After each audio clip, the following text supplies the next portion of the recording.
All right. Hello, everyone. Welcome to the Millennials Rolled podcast. And you know what, Brian? From last week's episode, of course, we reviewed the legendary EP Firestorm by Earth Crisis. And you know what? I've realized something. Veganism and straight edge are cringe. They're cringe and ridiculous. So you know what?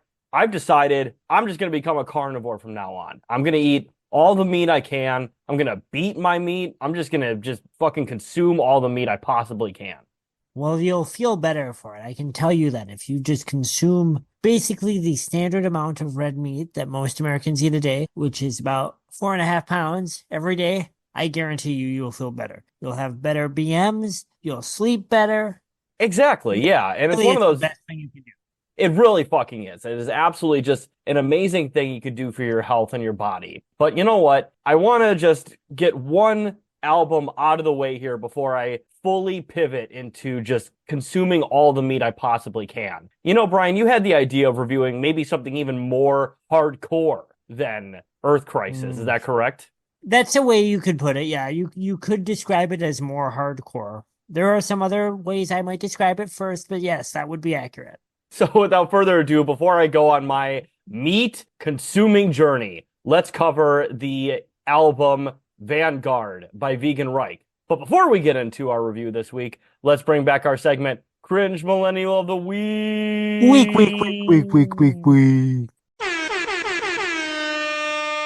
Woo! Yeah! All right. And Brian, it is your turn for the Cringe Millennial of the Week. And I already know who you're going to talk about, and I'm very fucking excited about it. So this is kind of a big one for the show, not necessarily because of the subject, but because Taylor, you and I have personally before said eventually we'll have to dip our toes into millennial YouTube drama bullshit. It's just a very pivotal part of being an online old millennial. Because we're discussing hardline, the last couple of episodes, I thought this would be as good a time as ever to dive in. And I kind of weighed back and forth, like which animal rights or formerly animal rights, vegan, vegetarian, whatever, cringe YouTuber should we discuss? Considered Nikocavo Avocavo, then I was just like, I don't know. He might have transcended beyond that. And eventually I just thought, we should talk about Onisia. We should dive Ooh. into that. Here's the thing. I want you all to know, listeners, and Taylor, you too. I got YouTube Platinum so that I could spend the last week and a half deep diving and hearing all of Onion's fucking opinions about animal rights and meat consumption. Guess what? There aren't that many. He doesn't fucking talk about it that much for as big a fucking deal as he makes about it. Because here was my thought. Okay, how much information should we give the audience on Onision? So I have a little bit to give. So Yeah. I know a lot about Onion Son. The first time I remember hearing about him was when that stupid I'm a banana fucking video got released, and every fucking monkey cheese lol so random person was in love with Onion Son at that point. Like I remember that very vividly, and I remember thinking like, okay, this Basically, the girl that was accessible to you and I at the time. yeah. Exactly. The lame ass girl that we all had a crush on that like years later we're like, oh my God, what the fuck were we thinking? But I remember thinking like, okay, this is stupid, but it's harmless. And then maybe like a year or two later, I was going into the backlog of Onion Son and I'm like, oh my God, who the fuck is this freak? And that was my initial fucking like introduction. And then trust me, there is a fucking rabbit hole of information on Onision. Like, there are a lot of internet content creators who are just kind of lame and weird or whatever who go away. But Onion Sun is one of those people that, like, legitimately, if this person hadn't made YouTube content and they still might be this, but they would just have been like a serial killer, like Yeah. just straight up. In the same way, and I think I've said it on the show, but I've definitely said it to you, Taylor, that I've said I read a lot about R. Kelly, and I would say he's considerably worse as far as his morals and the way he victimizes people than some serial killers. I'd say the same for Onision. I guess we could charitably describe his YouTube account initially as sketch comedy. Yeah, definitely sketch comedy. Commentary. I feel Commentary. like that's being very generous to use either of those phrases. Infamously, a guy that groomed, young teenage girls, and I'm being very literal. I'm not even using groom in this modern way or saying like, oh, I mean, they found vulnerable like 12-year-old girls or whatever and chatted them up and made them move across the country and destroyed their lives and, sexually assaulted them. It's a deep rabbit hole. But one of Onision's kind of early bugaboos was that I almost thought coming into this that I would say he was like a militant vegetarian. Here's the thing. He's not exactly militant. It's weirdly apolitical. So the reason I wanted to talk about him on the Vegan Reich episode, we'll get into the Vegan Reich thing, but I thought like, okay, there's some like hardline animal rights commonality. There will be something. But even more than you would expect, and I have spent the last week on and off digging through his archives looking for things where he talks about animal rights. There's maybe 2 at-length videos where he talks about vegetarianism, and there's very little content to them. It was shocking, I know. He doesn't really think much about animals. His concern is that he can use being a vegetarian, he can kind of cudgel it into a sense of moral superiority, which we'll see, Vegan Reich might have done the same thing, but there is sort of a political content to like the hardline movement, right? Yeah, and you know what, Brian, speaking of that too, would you believe, speaking of all those things, that he was also one of the original YouTube atheists? That's the only thing. You actually just told me that because I was like asking you because I don't really remember when he came onto the scene. I wasn't really there at Ground Zero. And I said, like, what was he initially? And I'm thinking like, oh yeah, what else could he have been? Yeah, I want to be clear. I was not there from the beginning either, because like I said, I got my first introduction on the I'm a banana thing. But like years prior, he would just argue with like the Amazing Atheist and like send responses like, all right, you fat asshole, here's what I think of you. And that's like what he would do. He's so fucking pleased with himself whenever he talks. Yeah, he is so up his own ass. Like when I talk about like serial killer, he is like a psychotic narcissist. Like straight up, he is a psychotic narcissist. The eyes have it. There's something wrong with his eyes. No, he is like, and I'm not, when I say psychotic narcissist, I genuinely, like, I'm not exaggerating. I'm 100% being truthful on that. He is a scary person. In relatively recent years, it's pretty well documented that he is himself a serial abuser of animals as well as of women and children. That's not surprising. I was looking to see if there was anything really current about him. Looks like for the first time in his life, he's actually not saying very much, and I think it's because he's about to go to prison. Yeah. Speaking of, though, I remember that Chris Hansen was doing like an investigative series on Onision. I remember that. Chris Hansen showed up at Onision's house, and Onision called 911 and said, "Help, Chris Hansen's here." That's so funny to me. Like when you call the police saying, "Excuse me, Chris Hansen's outside," that usually means the cops are also outside. Yeah. But yeah, so well-known animal rights advocate, cares a lot about animals, has written multiple books. Apparently he makes music. Couldn't bring myself to listen to any of it. I don't know what it is. Oh, God. I'm guessing that it's rap. That's just kind of what I am assuming, Well, obviously his most famous song is I'm a Banana. It's a very complex it was a arrangement. Hit. 91 million views on Isn't YouTube, that insane? Isn't that much? That was like his viral moment. He was on fucking Tosh.0 and shit like that. Like he was a viral fucking sensation when that shit came out. It's also that's his biggest moment, but his real bread and butter, even though that's his one big success, is debating people, I guess. I don't even, at this point, it's become so, it's 20 years on, so, and maybe you can't blame him in that regard, but I don't even know what his content would be now. See, I mean, again, I've dug into his stuff the last few days. As far as I can tell, the only content he's made for the last 7 years is just having public meltdowns.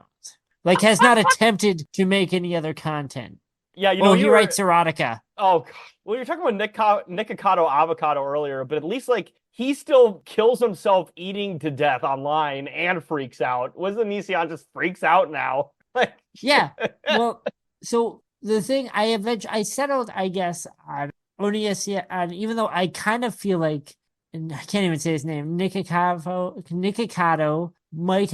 there might have been more meat, so to speak, on the bones as far as like veganism, because he spent a lot of time in that community and then left and now is just destroying himself and his boyfriend online. But I was watching again. I watched a couple of Onision, like kind of his ravings about animal rights, and I just thought, like, oh, I bet there's guys like this who listen to Vegan Reich. I don't think the guys in Vegan Reich are like this, by the way, as far as I can tell. At least not publicly, but I thought, like, oh, if this guy had better taste in music, he probably would have listened to Earth Crisis and Vegan Reich. I think so too, yeah. And you know what? Speaking of, before we get too deep into the weeds of YouTube drama, let's just get into our review of Vanguard here. Now, of course, this was your choice for this week's episode. And I had never heard of Vegan Reich before. And before we get into the details here, I was really not prepared for the lyrics on this album. I knew you Holy were.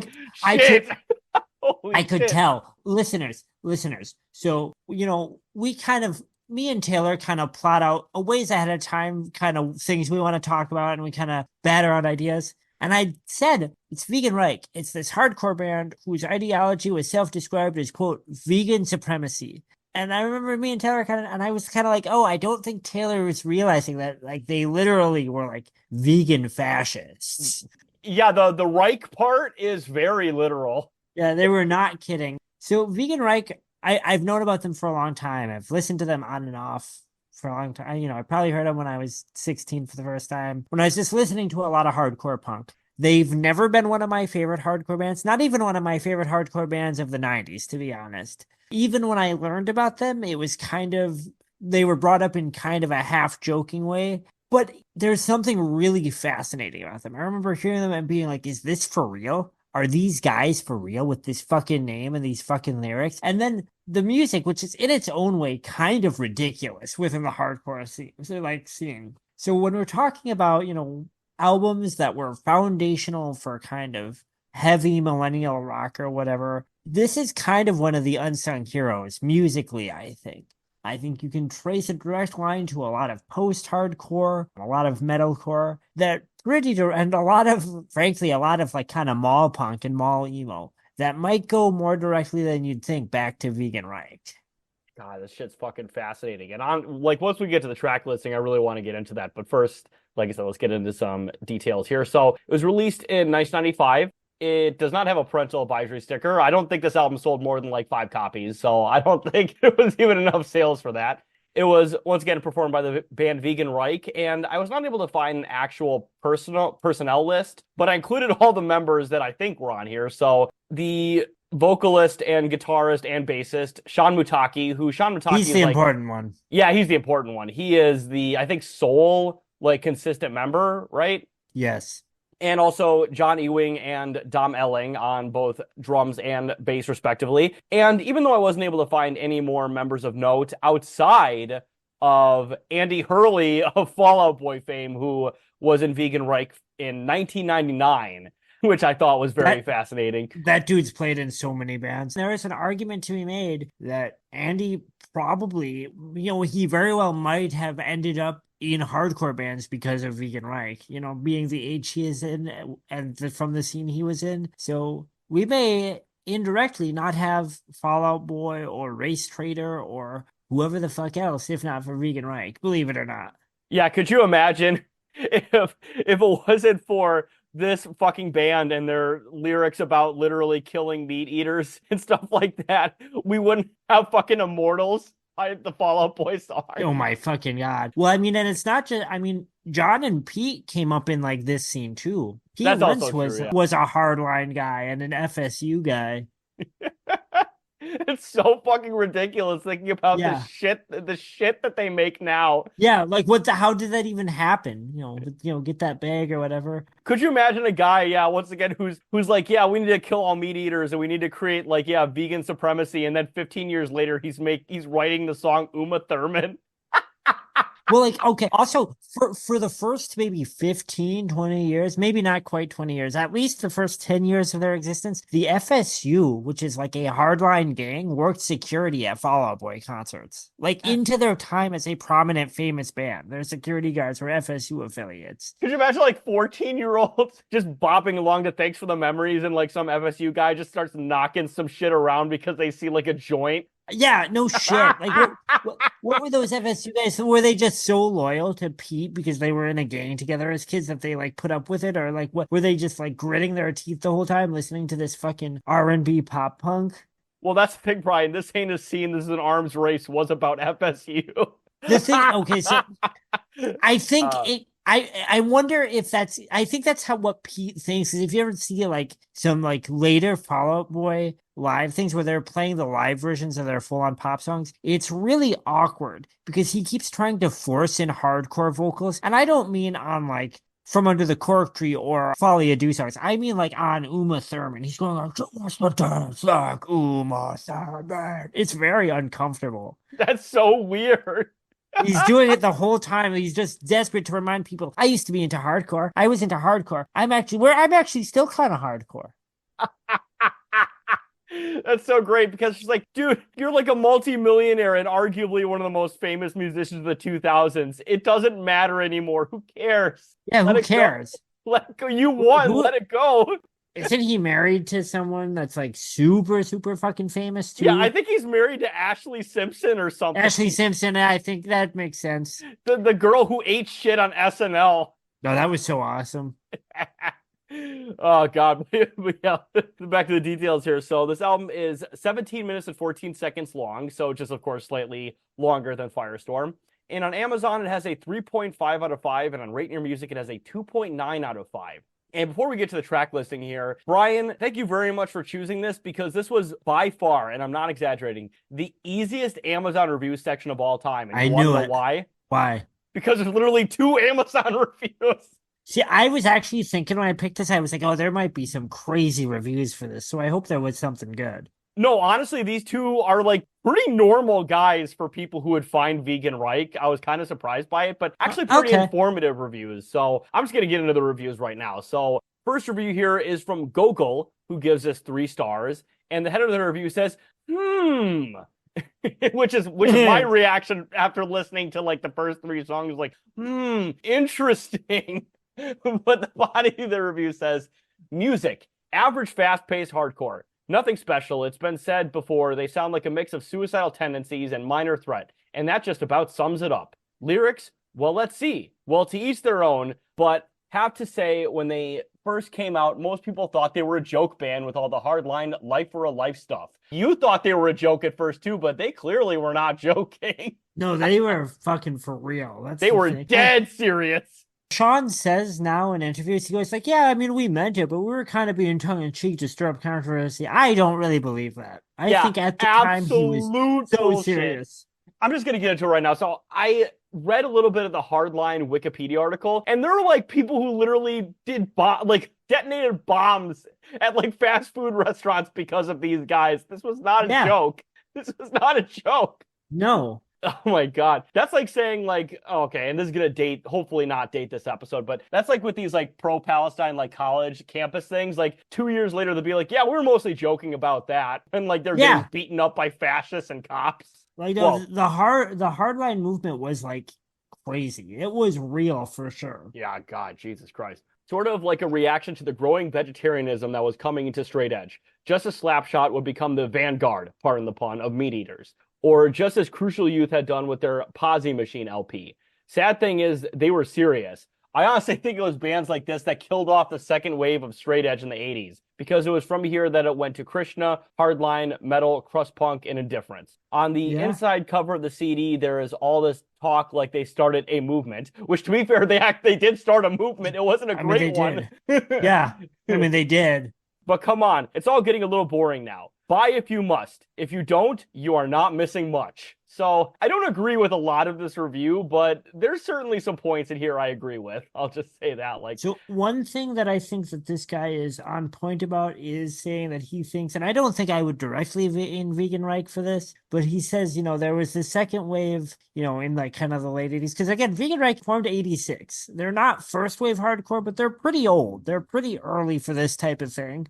So he points out that there was sort of a second wave of straight edge going on. And this is kind of what we might call like youth crew. This is, again, your Posy stuff, your youth of today, some of your New York crew bands. And Vegan Reich are kind of in that sphere. And, obviously Sean Pataki wants to take it to this for, I don't know how better, more hardline place. He wants to incorporate veganism and sort of guess things that you could generously describe as anarcho-syndicalist. I know that's what he thinks they are.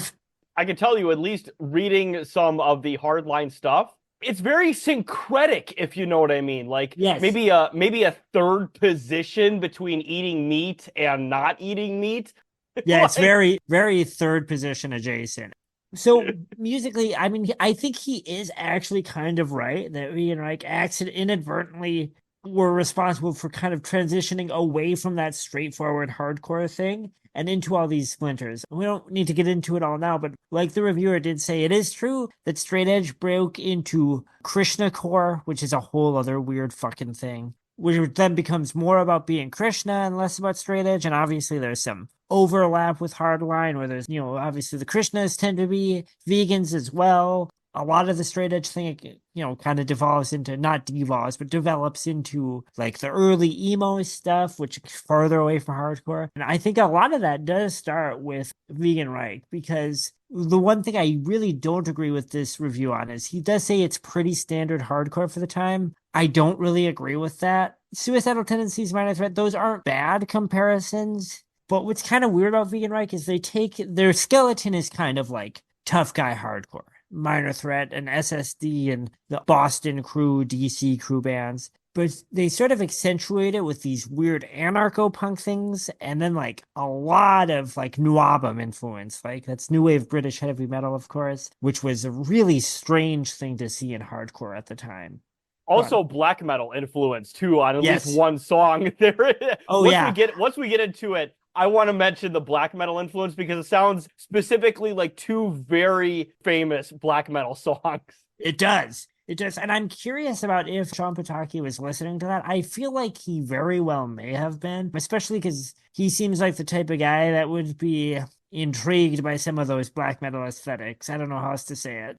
Yeah, goddamn. But before we get into the track listing here, let's get into our final review here, our second one. So the second review is from Bilal Ayub Hussein, who gives us 5 stars. And the head of the review says, one of the best hardcore albums ever. And the body of the review says, I'm not even vegetarian, much less militantly vegan. But musically and lyrically, this is one of my favorite hardcore albums of all time. Which, I'm going to stop this review here. If you're not militantly vegan or vegetarian or anything like that, I don't understand how you could think lyrically this is one of the best hardcore albums of all time, because if you're not a vegan, there's not a lot to agree with in these lyrics. I'm going to be honest with you. Like, that's an insane thing to think, in my opinion. So I agree. One thing that for me, when I say this, and I am going to say I would not change a thing about these lyrics to me because they are insane, but not because they're like so good, but because it's like, oh my God, there's this insane like fascist vegan hardcore band, and then it exists, and it so perfectly is laid bare in all their lyrics that I kind of like. But I don't understand being like, these are some good ass lyrics that are saying that I should get murdered for eating red meat. Yeah, like if you've ever been to Burger King before, you should not think these are the best. These are like the best hardcore lyrics. I'm sorry. The elephant in the room, I suppose, is that we talked about Earth Crisis, who are probably the most famous hard-eyed man and overall the most influential, right? Well, you'd probably agree with that, Taylor. And Earth Crisis, very overtly, would not exist as they are without Vegan Reich. Actually, they wanted Sean Pataki to put out their first EP. That ended up not happening, but so like very direct line there. But Earth Crisis, while they may have low-key been sympathetic to some of this weird shit, at least when they were young, I bet they probably were, or at least they thought it was cool and edgy. The actual lyrics, as we discussed, on that Earth Crisis single, they're pretty agreeable. Oh, yeah, especially for the subculture. And, like, the thing is, too, on top of it, is that, like, the difference between, and obviously we're definitely getting into the lyrics of this track, of this EP in just a little bit, but the difference is that I think with Firestorm, outside of the title track, which I think is very militantly, pro-vegan, anti-drug, etc., right? But the rest of the 3 songs are like an appeal. They are appealing to your humanity and saying, like, they're basically like begging and like pleading that you need to do this lifestyle to save the world. Whereas Vegan Reich are like, well, if you don't agree with us, we're just going to kill you. Like, that's literally, unabashedly, So that's why, like, so the difference, yes, Firestorm is a political appeal where this is like a fucking like The this is totalitarian screed. yeah, this is a Death Squad manifesto. That's what this is. Like, Yeah. so good God. But anyway, so to finish out this review here is my favorite song is definitely Mystic Warrior with his chillingly poetic guitar that brings one back to the times of Muhammad and his band of Medinian warriors galloping through the deserts of Arabia. And that's a review here. And I think this is an interesting review because this is from somebody who, by their name, is very clearly somebody who's like Arab. So I think it's interesting hearing like an actual Arab non-vegan's opinion on Vegan Reich. I think that's a very interesting viewpoint, and I'm glad they had their viewpoint there. Well, Sean Pataki, probably as good a time as ever to say it, did eventually convert to Islam. I was going to ask with that last name. I was kind of surprised he wasn't like Arabic to begin with, or maybe he is. I have no idea, but I don't think so. Looking Muslim, at him, like I don't think so. But so Vegan Reich summation here. So Vanguard is actually it is a compilation. So first 4 tracks are from their Hardline EP, which, if I'm not mistaken, is the beginning of the phrase hardline. The whole movement kind of springs forth from that. Or Pataki might have been using that phrase in zines and things before the EP came out. Little more straightforward hardcore. I still wouldn't call it traditional hardcore like the first review said. I still think there's way too much kind of metal influence for it to be that. The second half of the album is their second single, which is called Wrath of God. Pretty weird title for a hardcore punk band. And their first recording ever, which is the final track, which was released on a compilation that was made to support and raise money for the ALF. Vegan Reich were formed to appear on an ALF fundraising compilation. That's fucking hilarious. But we were talking about metal influence and hardcore and all that. Let's get to the track listing here. So the first track on this compilation is The Way It Is.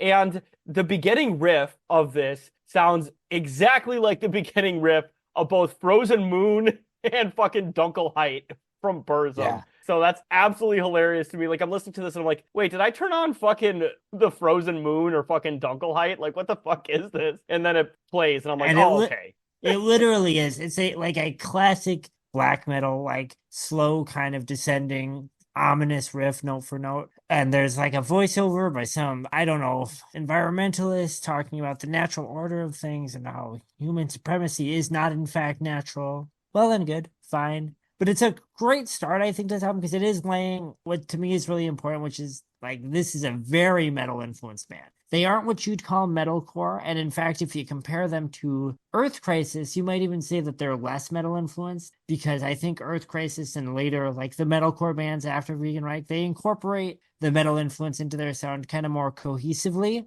In Vegan Reich, it's a little bit like they're still figuring out how to be a hardcore band that likes metal. It's kind of like these abrupt shifts where it's like, oh, we're a hardcore band, but we're doing these guitar acrobatics. It's cool. I like it. But I think I don't think most current metalcore fans would accept it as metalcore.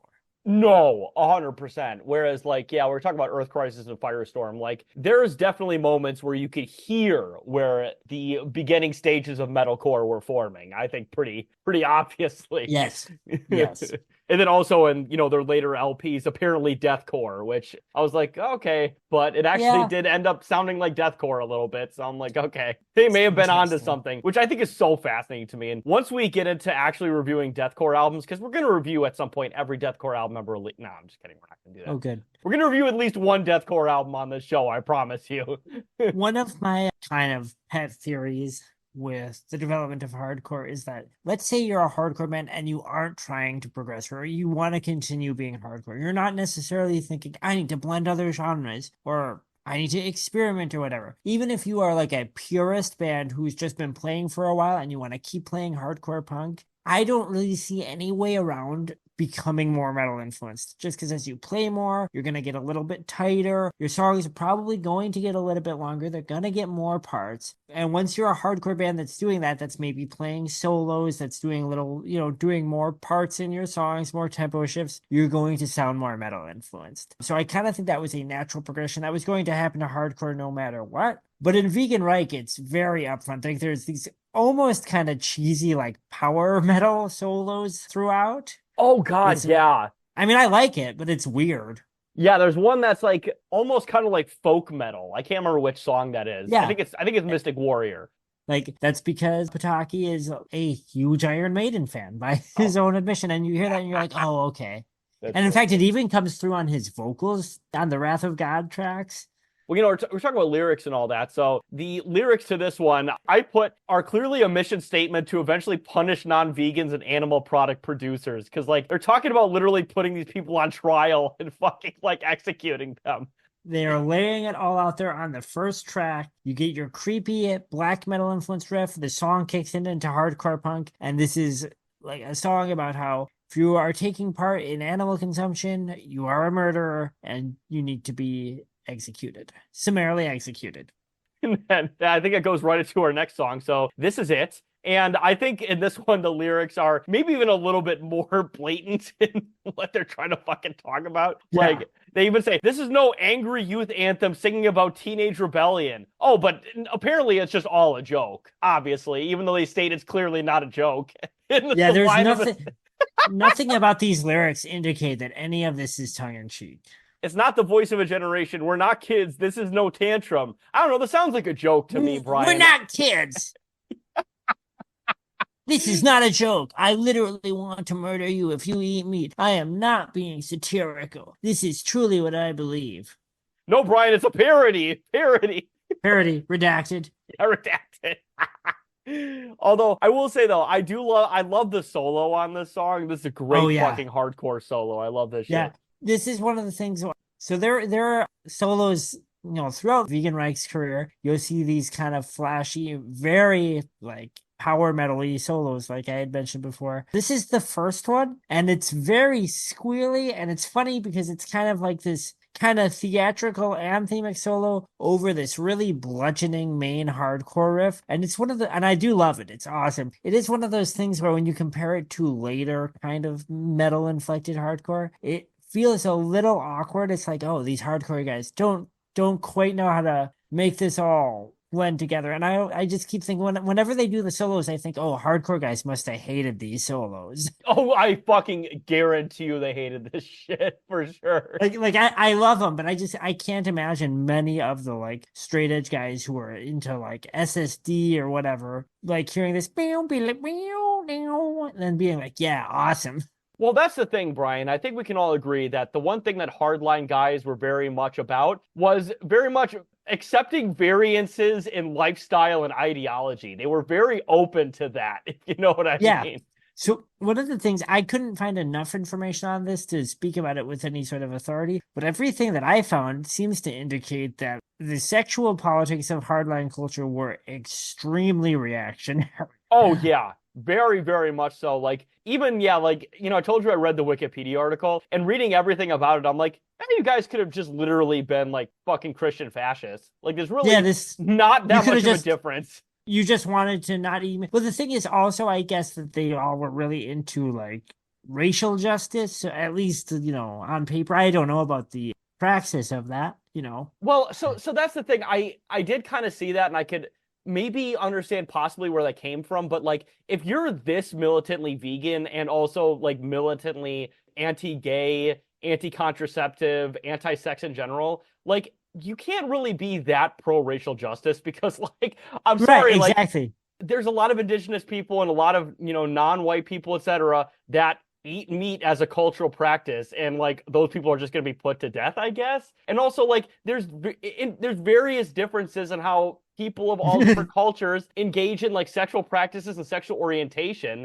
So like I'm sorry, this like hyper cis heteronormative, because that's literally what it is, like anti-indigenous practice of like eating meat and using animal products, like I'm sorry, that precludes the idea of having racial justice. Hang on, Taylor, hang on. No, the solution is for hardline skinheads to take over the country and impose a literal system of vegan supremacy where they murder meat eaters and or reprogram them for a more sustainable lifestyle. And then they gradually dismantle that system into a life of anarcho-syndicalism once everybody is on board. Obviously, that is the best way forward, and that will work. Absolutely. All right. I think that leads very well into our next track here, I, the Jury. And that's such a good title. It really fucking is. And this song is, I think, very clearly about the illegal drug industry and the people that use and profit off of it. Now, we haven't gotten too deep into some of these lyrics, except for the very funny ones, the ones we just mentioned, though. But like, man, these lyrics are all screeds. They're very quickly screamed screeds. Holy shit! Like, So that's one of the things that's most apparent when you talk about Taki citing Crass as a big influence. I think that's really what, because they don't really, with one big exception, I would say Vegan Reich do not sound like Crass, but Crass's big lyrical innovation, aside from just doing like this in-depth anarchist theory, is that they didn't really write lyrics so much as they just said literally what they believed. They did these walls of text where they said, I believe in this, and the prison industrial complex is this, and Margaret Thatcher is this, and we should do this. And boy, Vegan Reich really ran with that, although they go in a different direction. But that's what when you listen to it, or I guess it's also maybe sort of like listening to some of the later Jello Biafra like solo songs where it's like, wow, someone is really just telling me a point by point about their politics. yeah, I mean, the way I would Which is, describe it is like this and Crass are very much the precursor to like modern fucking leftist memes. which is not my, and I like political lyrics, of course, not my favorite type of lyrics. You start to feel a bit like sort of a human element is missing, and you're like, oh, I'm actually being lectured to. Like, And there's also one really funny element to the song where like half the lyrics are literally just railing against like secondhand smoke. And they're like, I bet you Sean Mutaki was like in a restaurant or a bar and like somebody like blew secondhand smoke in his face, like while they're sitting next to him. He's like, this fucking piece of shit, I'm gonna write a song about you. well, it's like, I mean, I don't want to, I hate secondhand, I hate the smell of cigarettes, whatever, but it's like, that is corny. Like, at a certain point, you're being like Ned Flanders in your hardcore band. So sick of these damn smokers. Yeah. Oh God. So I think that also segues into our next song title here, which is No One Is Innocent, which is also another great title for this band. And this one is very much a railing against political moderates, which, is a sentiment that I very much agree with for the most part. But obviously, with every other song in this album, they take it to maybe a little bit of an extreme, I would say. No, I mean, I think, I mean, these lyrics are cool. I think all of Vegan Reich's lyrics are funny, and all of them are pretty dumb, and that's why I like them. This is a contender for my favorite Vegan Reich song. I mean, they are, say what you will about them, they sound intimidating. Like, even within the context of like metal influenced hardcore, this sounds like a gang of guys I would not want to bump into. Actually, Brian, these are a very scary gang. Like, if I were walking in a dark alley, I would imagine they would just like jump, like one would jump on each side of the alley and just start singing a cappella songs at me, like all the very scary gangs do. When are we going to get the acapella Vegan Reich album, the reunion album? Come on, boys. They do barbershop quartet versions of all their songs. So one of the things I think No One Is Innocent is a good time to talk about it. Before I had ever heard Vegan Reich, when I was again about 16 and I was reading about them, I was like, who's this weird fucking band with these weird politics? And I keep seeing their name and people alluding to them. And I kept hearing people say, oh, the first album is straightforward hardcore. Or the first EP is straightforward hardcore. The second EP is like Iron Maiden style metal. Bunch of people were saying that. And when I finally listened to Vanguard, which collects both of those EPs, I remember thinking, I mean, they both sound like pretty equal points metal and hardcore influence to me. This song is so like power metal inflected for a hardcore band. Some of the wankiest lead guitars you will ever hear on a punk record, ever. Yeah, no, I absolutely love the instrumentation on this fucking album. Like, and also that I think once again that segues into the next track here, Mystic Warrior, which is the only fully instrumental track. There's no lyrics on this one. I think, in all honesty, and I'm not just saying this because there's no lyrics to really get like fucking annoyed at, but honestly, I agree with the second Amazon reviewer. I think this is my favorite track because I fucking love the instrumental on this track. This is great. It's pretty beautiful. Like, it is.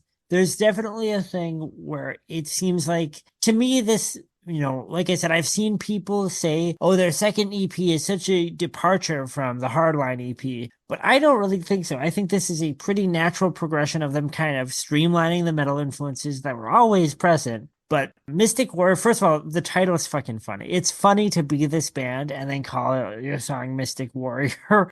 Yeah, to go from fucking hardcore, then to go to like power metal or something. Yeah, but just speaking purely musically, yeah, these dueling guitars on here, they are. So one of the things with this era of hardcore is they do consider themselves spiritual, and Vegan Reich's part of it. They do feel like they have some sort of spiritual line to like the earth. That's not how I identify with hardcore punk. It's my one of my favorite genres of music, and I think it's cool, but I don't connect with it that way. But I guess there's something to be said for that these guys were like, well, we are making this music that's for the earth, and we want it to sound like it has a lot of gravity and a lot of like dignity to it. And I would say that this track, probably in part, like you said, because it doesn't have any stupid lyrics to bog down, comes closest to accomplishing that. I would agree with that for sure. Like, if they wanted to bring whatever nonviolent ideology that I think in their fucking, public statements they may talk about, like, well, we're not really about violence. We believe in this and this and that. And it's like, okay, well, at least you made like a song with actual beautiful instrumentation instead of just your fucking asshole diatribes, I guess. Oh, like, I'll talk a little bit about what happened to Vegan Reich after the Wrath of God EP once we wrap up the review of this album. Don't worry, we'll get there. All right, so next song is Rage of a Prophet. Now, we're talking a little bit about, I mentioned, of course, the fucking screeds earlier. This one, honestly, they sound like dumb fundies on this. Like, they sound like fucking dumb religious fundamentalists on this song. Like, it really annoyed the fuck out of me reading these lyrics. Like, you turned away from Eden, you, like, fucking live in sin. I'm like, come on, fuck you guys. So here's the thing. This is literally one of the things with the hardline scene, and I don't specifically mean for Vegan Reich, I mean for the scene, is that at some point it's separated from hardcore punk. It said this is not about straight edge, this is not about hardcore punk, this is a separate radical political movement. And that's what this song is about. It is about a break from punk rock or from hardcore as a scene, saying this isn't what we're about. All you care about is, drugs or sex, or even worse. One of the things that Vegan Reich and other hardliners railed against where they were like, oh, well, you care about music and that's bourgeois or whatever. And that's what this song is about. It is a break with destructive elements of hardcore because, there's some very positive, obviously there's positive elements to straight edge, and there's been some bands that are straight edge like fucking Minor Threat in 7 Seconds that were incredibly positive and relatively non-judgmental, and they were identifying a real toxic thing in punk rock, and in wider American and British culture, right? But this isn't just about that. This is about hardcore is not good enough for us. We need to be our own separate, pure scene. That's what Rage of a Prophet is explicitly about. They are literally saying, we are prophets, and we came to your scene, we came to hardcore punk with this message, and we bestowed it upon you, and you aren't taking it seriously. You know what this sounds like, Brian? This sounds like, you know what? This leftist movement is too full of liberals. We're going to make our own movement. It's a little bit post-left, you might say. Yeah. So, and I kind of wonder, I was thinking about this today, reading the lyrics on Wrath of God. Is it possible that their further embrace of kind of cheesy heavy metal was intentional? It was like part of their move away from the hardcore scene. I was thinking about that today while I was listening to this song. Do you think that they were like, as they saw themselves as separate from hardcore punk, do you think they decided to embrace like the Iron Maiden kind of Judas Priest influence to further separate themselves? I think there's certainly something to be said for that because, as we've mentioned on various other episodes, including the Slayer hardcore album, covers album, and of course, Firestorm and all that. But like hardcore, there's a lot of purists in hardcore, especially the real hardcore fans. There's a lot of purists in there, especially back in the fucking 90s. They didn't want any metal influence in their fucking hardcore. So them implementing more metal elements could have been like a move to fucking push away some of the more closed-minded elements, I guess. Or maybe right. just... And that's true. I don't even necessarily mean that. I mean, I wonder if they adopted metal because they politically were fed up with it. They felt like hardcore maybe politically was not in line enough with their hardline values. And so they used the metal influence as kind of like a barrier to entry is kind of what I'm wondering. Does that make sense? I think I was going to basically go to that next segment in my statement. But yeah, I would agree with that for sure.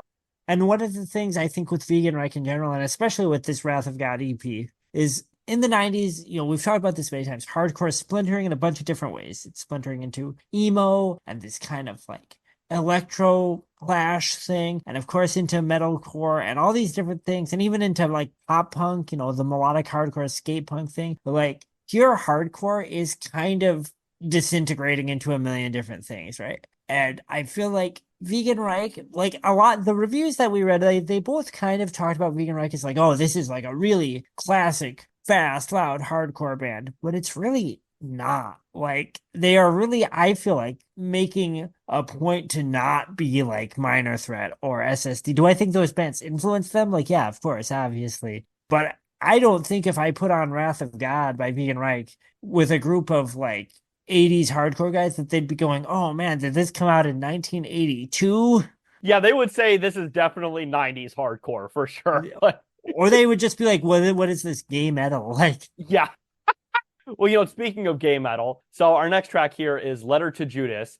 Now, this is honestly, I'll be honest with you, I was mostly tolerating it, but these like last two tracks, I was like, okay, the self-righteousness, this is just getting really fucking irritating. And to me, I'll be honest with you. I was like, I tolerated it for like 5 or 6 songs, but these last two, I'm like, all right, guys, let's just get this shit over with. And not to say that the instrumentation, once again, the instrumentation is fine. It's just the lyrics that are just so nauseatingly self-righteous. It's so annoying to me.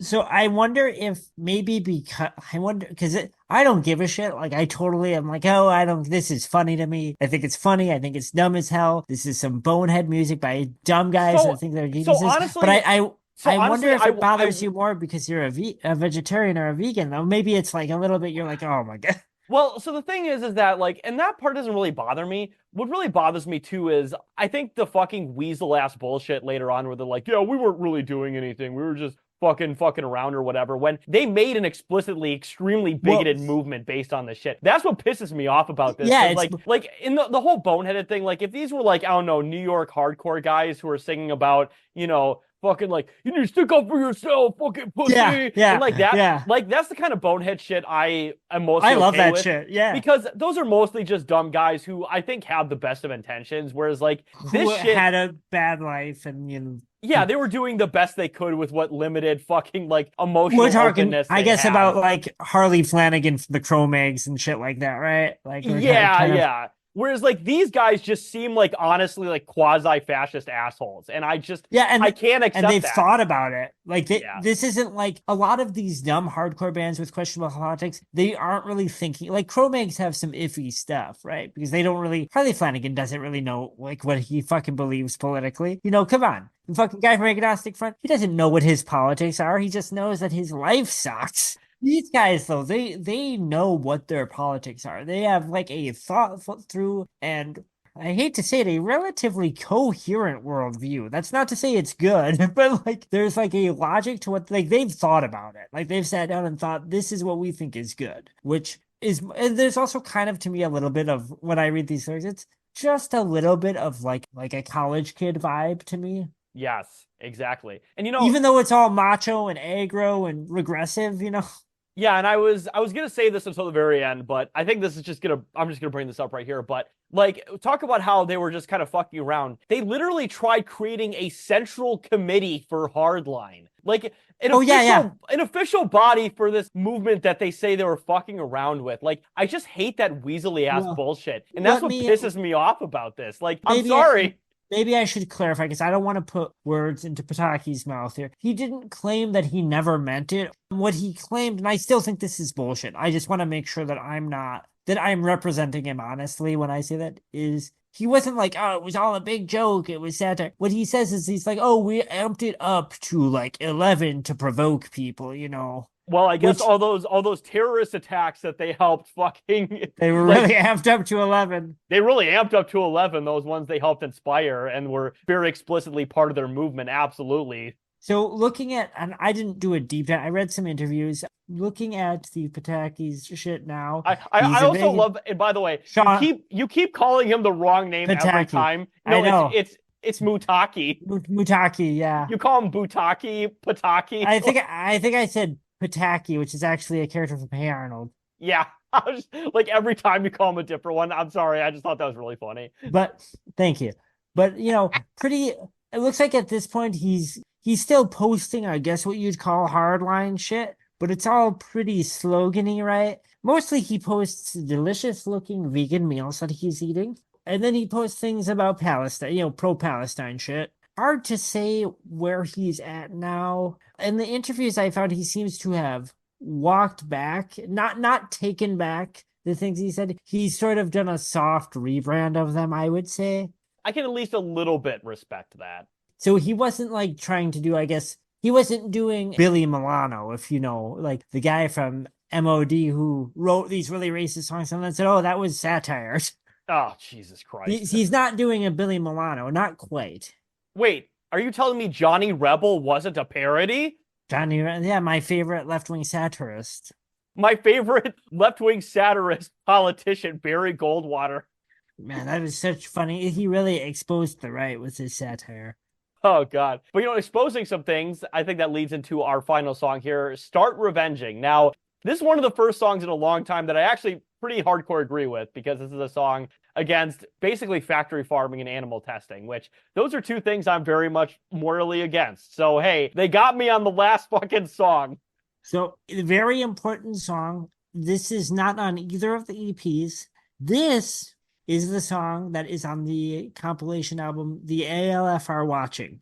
Vegan Reich were formed with a completely different lineup to record this song for that compilation. The backing band that joined Mutagi was a band called Nature Core, an anarcho-punk band called Nature Core, who did not really sound like anything Vegan Reich would do, and they don't sound really like this track either. They sound very crass influenced, a little bit post-punky, kind of noisy. The thing you'll notice, first of all, I have to agree, this is probably my favorite Vegan Reich song just because it's so simple and bludgeoning, even though it's not as developed as the other songs that they did later on. Also sounds more straightforward, like hardcore. This does have some pretty strong kind of Minor Threat type influence on it to me. Doesn't really have the metal thing going on. Stop talking, start revenging is just a great stupid phrase. The word revenging is great.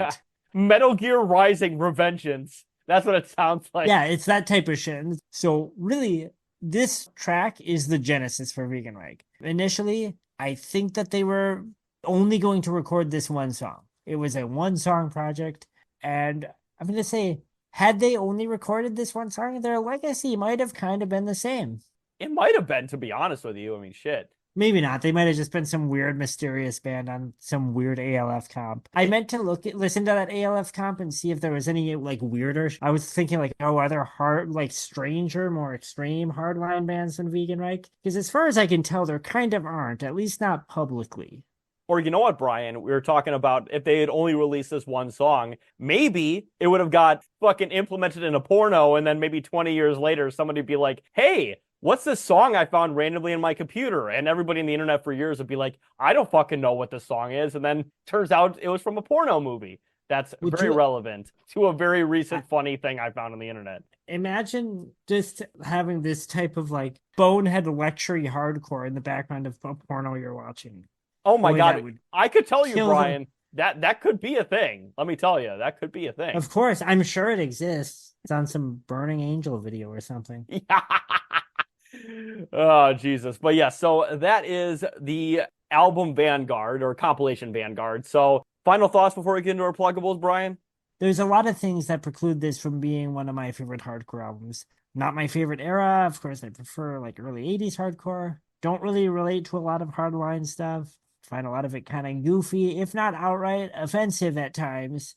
This band is fucking weird. They're fucking insane. The one last thing that I want to really hit on, because I don't necessarily, even if you're a big fan of hardcore, like if this, what we've talked about sounds cool to you, or if you are sympathetic to the lyrics, maybe check it out. I think it's good. Like if you like hardcore the way I do, you'll probably enjoy it. You probably won't hate it musically. One thing I want to say is that Vegan Reich did do an EP after this called Jihad, which is okay. Kind of continuation of Wrath of God, a little bit more developed kind of metalcore thing. Sounds a little bit more like what we would now call metalcore, a little bit more comparable maybe to Earth Crisis. But between then, in the mid-90s, they evolved into a band called Captive Nation Rising. Taylor, do you want to guess what CNR is like? I'm going to guess. So it's like a continuation of Vegan Reich, right? Or I should say a successor? Yeah. Yeah, both. Continuation, successor. Yeah. I'm gonna guess it's very butt rocky.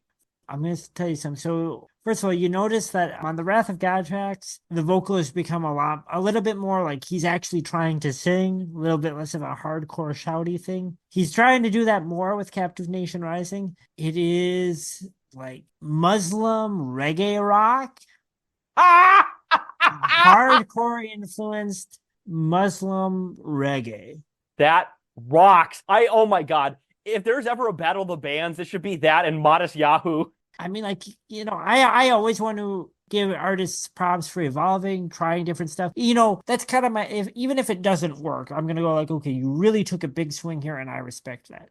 By the Having way, said Brian, that, the reference, you know who Modest Yahoo is, right? I know who Matasahu is. Yes, Okay, yes, good. I was gonna say yes. that band and Modest Yahoo should do a battle of the bands. That should be the ultimate Oh, Israel-Palestine battle. that would resolve the conflict. Yes, CNR is, for lack of a better word, cringe, They sound and very cringe, just like Modest Yahoo is cringe. Matasahu is more cringe to Oh, me I was than. gonna say, okay, am I two sidesing this conflict? Is that they're both cringe? Yeah, unbelievable. Tisk. As far as like, would I recommend this album? Like, as a piece of hardcore history? Like, yeah, if you love hardcore, if you're really interested in heavy music, I guess if you really like Earth Crisis, you probably should listen to this. See, now I'm saying my final thoughts and I'm making it sound like I hate the album, and I don't. But it's like I like it as a piece of history on this weird thing, but there are way better hardcore. No matter what you're into, if you're into like metalcore, if you're into crossover, if you're into like straight edge, like this is not the best of any of them. But it is a fucking trip, and there is no other band like Vegan Reich. No, absolutely. And so for my final thoughts, I loved a lot of this album instrumentally. I'll be honest, most of the lyrics really fucking got on my nerves. And it once again, even if this was just like, yeah, a bunch of dumb like teenage kids who didn't make a shitty bigoted movement out of this, I would agree with you. Like I'd probably be like, okay, this is really stupid, this is funny. But it's just the fact they created a really shitty bigoted movement out of it, really, I think takes the sales out of a lot of these lyrics. It honestly, okay, I'm not gonna go quite there, but I'll Go be on. honest with you, it lands a little bit of like the vegan version of fucking Turner Diaries for me. I'm gonna be Yeah, honest I with mean you. that's not far removed. I think that's so I'm going to tell you something, not in terms of its content, but just in terms of like writing wise. I'm going to tell you something you're going to hate. Oh, fucking let's hear it. I like these lyrics better than the lyrics on Firestorm, and I'm going to tell you why. Hang on. Ah, go ahead. I alluded to this in the Firestorm review. I really don't like the encroaching of kind of like high-minded literary kind of, or like esoteric or really verbose kind of thesaurus word hardcore lyrics. And that really became a thing. You see that a lot in like post-hardcore and in metalcore starting in the 90s. And again, I want to make clear, Firestorm's content is 100% better than Vegan Rice. I find Vegan Rice extremely distasteful and objectionable much of the time, and I don't feel that way about Earth Crisis. But Earth Crisis are kind of doing this classic hardcore guy thing of like, this is what I fucking think, and you're gonna hear it, and I'm shouting this to you in the bluntest, dumbest way I can, which is for me a little bit more. Maybe it's something I'm more keyed into. It's something I accept more with this genre of music, because when I hear the really verbose thing, and this even goes to, like, again, I like Firestorm, even with bands I love, like bands like Great or something, I always think, why are you using these big words? Why are you trying so hard for your hardcore band? Yeah. Oh God. But yeah, so I do like this album enough, and I do think it's a really good companion piece with Firestorm. But personally, in my opinion, I like Firestorm quite a bit more. Like I actually listened to Firestorm before we recorded along with this, and I was just like, oh my God, I am enjoying this so much more. I'm gonna be honest with you. And I think that's kind of the elephant in the room, and that's why I'm excited, glad that we paired them together. So this is like the genesis of that scene. It just is. It's Yeah. even the genesis in some ways of that sound, the mix of like kind of anthemic metal and this raw hardcore punk thing, right? But then you hear Firestorm and even the EP that Earthquake did before that, and you're like, oh, this is so much more cohesive. Like, so Vegan Reich are kind of closer. They are in some ways closer to the type of hardcore punk that I connect, just because they're a little earlier. So they're a little bit more directly in line with like your Black Flags or whatever, But then when you listen to Earth Crisis, you're like, oh, like, but they found a way to blend these influences a lot more comfortably.